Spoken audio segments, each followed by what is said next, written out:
The twin moons of the Lufin world hung high in the sky, their soft silver light washing over the grand palace like a silent tide.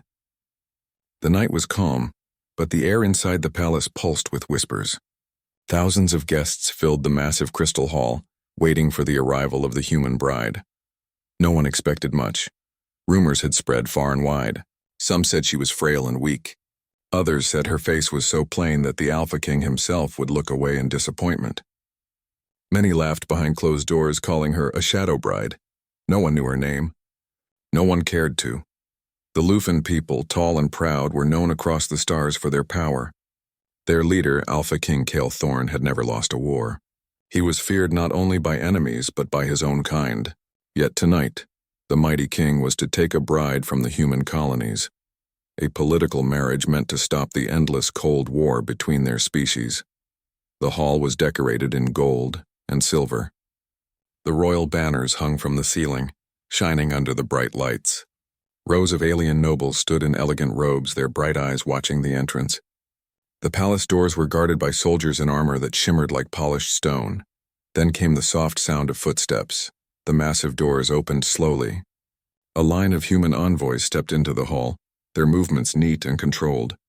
At the center of the group walked a woman dressed in a flowing white gown.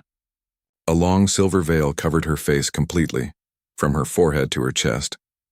She was small compared to the Lufin nobles, but something about her made the hall grow quiet. She did not bow. She did not stumble. She walked like she belonged there. King Cale sat upon his high throne watching her. His golden eyes, sharp like a blade, studied every step she took. Around him the nobles whispered louder. "Is that her?" one said. "She hides her face. Perhaps she really is, as they say." Another laughed softly. "She looks too calm." "Humans are weak," a third voice added. Cale lifted his hand and silence fell at once. His presence alone was enough to still a crowd.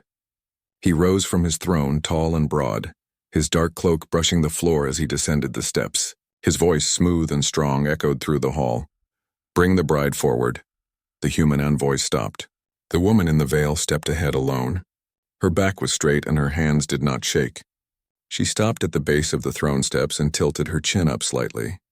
Though no one could see her eyes, the weight of her gaze could be felt in the air.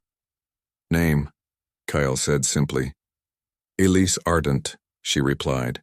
Her voice was calm, clear, and soft, yet it carried across the entire hall like a bell. Whispers returned again. "So she speaks our tongue. She is too bold. Where is her fear?"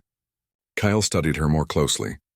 Most brides chosen for royal unions lowered their heads and showed respect. But she didn't. She stood like someone who had already faced the world and learned how not to bend. "You stand in the house of your king," Cale said, his voice steady. "Do you kneel?" A small pause. Then, to everyone's surprise, Elise slowly lowered one knee to the floor. It wasn't the soft bow of someone frightened. It was the calm gesture of someone showing respect and not submission. A Lufan noble gasped softly. "She kneels like a warrior," someone muttered. Cale's sharp eyes narrowed slightly. Something about her presence unsettled him, but not in a bad way. It was unexpected. The ceremony was to continue with the formal vows. 2 long lines of royal guards and envoys stood along the walls. High above, the royal choir began to sing in the Lufin tongue. Their voices rose like a wave, filling the hall with a deep hum. The ground almost vibrated with it. Kyle stepped closer, stopping just in front of Elise. The soft silver veil fluttered with a faint breeze. He could not see her face, but he could feel something behind that calm exterior. A strength. A quiet fire. "Do you accept the bond of peace between your people and mine?" he asked. "I accept the bond," Elise answered clearly. "Do you stand under my protection?" "I stand beside it," she replied. The nobles shifted uncomfortably. That was not the answer they expected. A human bride was supposed to say, "Yes, my king," but she said beside, not under. Cale's lips curved slightly. It was not a full smile, but a spark of interest. He had met many warriors, many leaders, and many enemies, but no one had ever spoken to him like that during a ceremony. The high priest of Lufin stepped forward. "My king, the veil must be lifted," he announced. Every eye in the room fixed on the bride. This was the moment they had all waited for. The moment when the rumors would be proven true or false.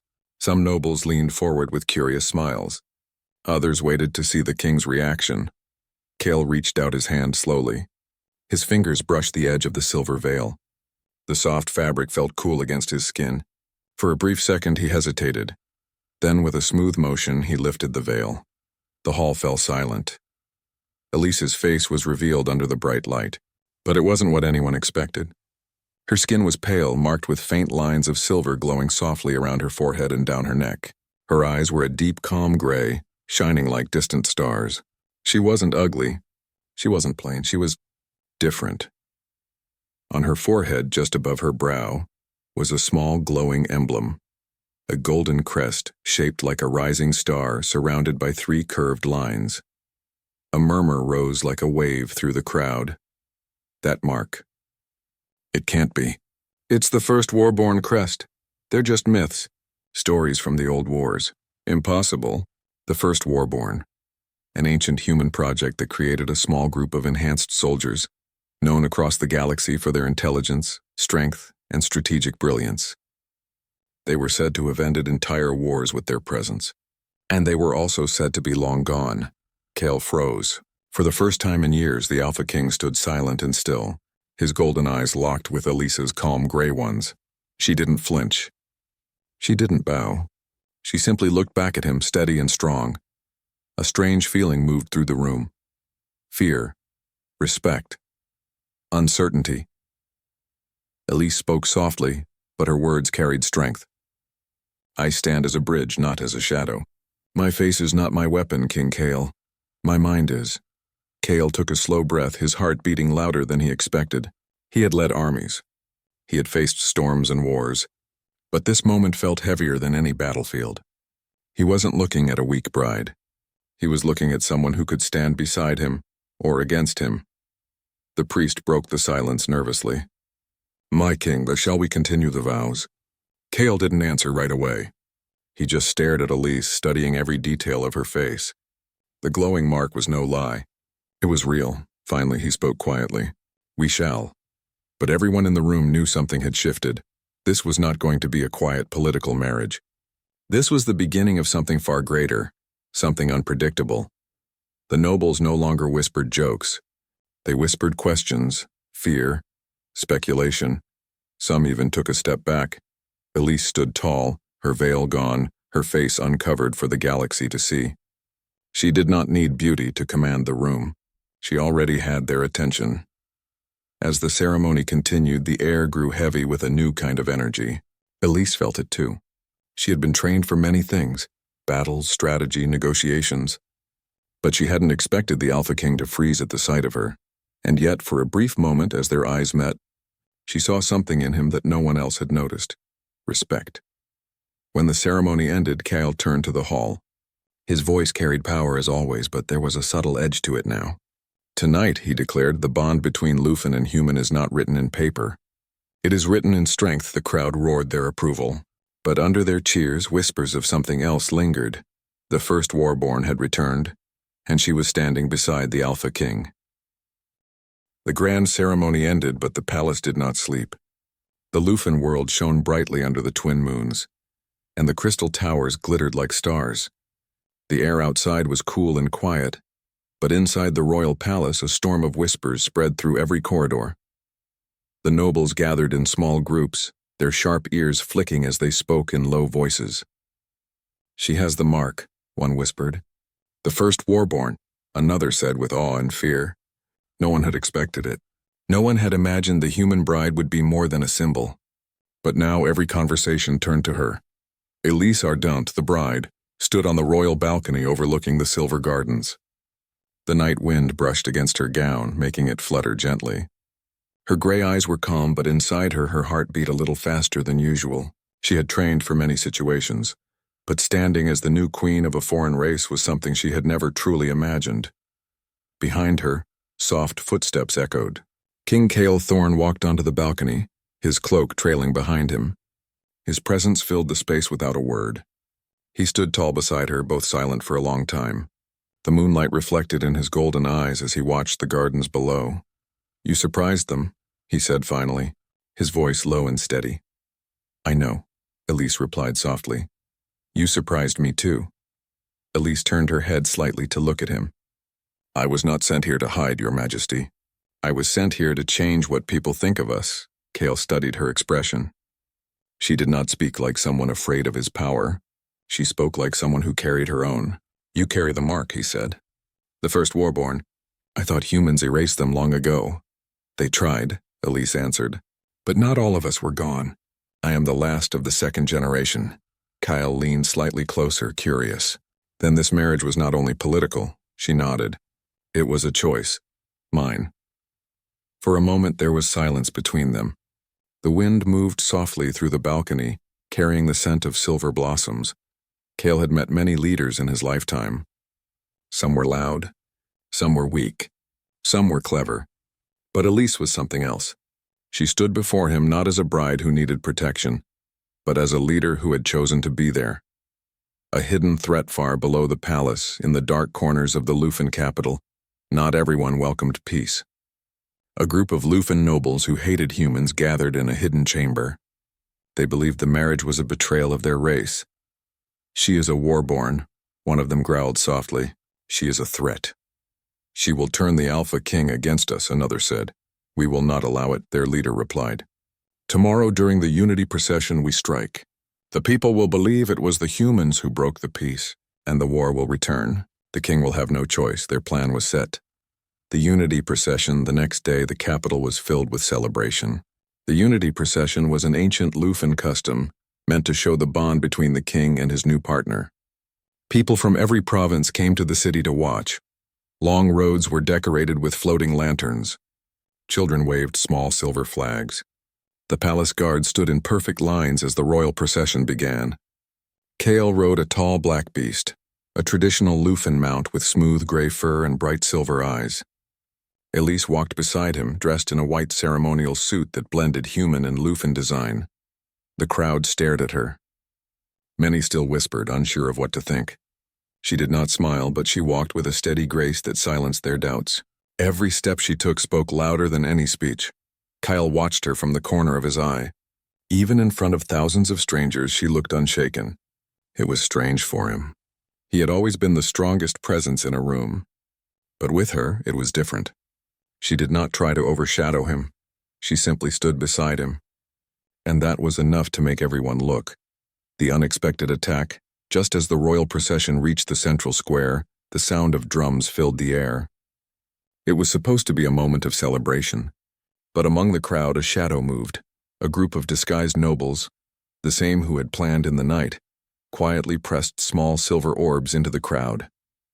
They were not deadly, but they were meant to cause panic and chaos. A loud flash erupted on one side of the square. People screamed and stepped back. Lanterns fell. Guards turned their heads in confusion. Elise reacted first. Her senses, sharpened by years of training, caught the movement before anyone else. She turned toward the source of the flash and saw the glint of a hidden device. Kale shouted an order, but before the guards could move, Elise was already in front of the nearest panic point. With steady hands, she caught the device in midair and quickly disabled its energy core. She threw it safely to the ground before it could burst again. The crowd froze. One by one, more orbs flew toward the royal path. But Elise moved swiftly, not like a dancer, not like a soldier, but like someone who had trained for moments just like this. She picked up one, blocked another with her arm, and used the wind from her movement to knock down a third. Kale watched her with quiet amazement. The whispers of Ugly Bride were long gone. The people now stared at her like they were seeing something they had never seen before. The hidden attackers tried to blend into the crowd, but Elise lifted her hand and a soft glow pulsed from the mark on her forehead. It sent a signal that triggered the Lufin soldiers' scanners. The hidden attackers were revealed at once. Kale stepped forward. "Seize them," he commanded. The guards moved in perfect rhythm. The attackers were surrounded and captured before they could flee. The moment of trust. The crowd slowly calmed. What could have turned into fear turned into awe. The people had seen the new queen act not as a symbol, but as a protector. Kale stood beside her, his golden eyes shining with pride. "You could have stayed back," he said quietly. "I don't know how to stay back," Elise replied with a small, calm smile. The Lufin nobles who had doubted her looked at each other in silence. The people began to chant her name softly. Elise, Elise. Cale raised his hand for silence. Then he spoke to the entire square. Yesterday you saw her face. Today you saw her spirit. This is no weak bride. This is your queen. The square erupted in a roar of approval. Elise felt the sound vibrate through her chest. She had stood alone many times in her life, but this time she wasn't alone. A new bond that evening, the palace was quiet again. Kyle stood in the royal garden where the silver trees glowed softly under the moons. Elise approached him slowly, her steps light against the stone path. You changed everything today, Kyle said without turning. Elise stopped beside him. No, I only showed them the truth. He turned to her fully this time. When I lifted your veil, I saw more than your mark. I saw something I didn't expect. Strength. Calm. Fire. I didn't know what to do with it then. But now, he paused, his golden eyes softer than before. I think I understand. Elise didn't need fancy words. She simply nodded. For years, Cale continued, our people have stood on opposite sides of a wall. Today you helped me break a part of it. Then let's break the rest of it together, she replied. For the first time, Cale smiled. Not the half-smile from before, but a real one. A new beginning days turned into weeks, and the story of the Unity procession spread across both human and Lufin worlds. People no longer whispered about the ugly bride. They spoke of the queen who caught the light before it could burn. Trade routes opened. Talks between human leaders and Lufin councils grew warmer. For the first time in a century, two great powers were building something together. But more than politics, it was the bond between Cale and Elise that became the symbol of hope. They led not as ruler in shadow, but as partners. Elise walked beside him during councils, not behind. She spoke with quiet wisdom, and he listened. Cale protected his people with strength, and she guided with strategy. Together, they became the kind of leaders both sides had never thought possible. And sometimes, when they stood alone on the palace balcony, watching the stars, Cale would look at her and remember the moment he lifted her veil. He had expected to find weakness. Instead, he found someone who could change the world.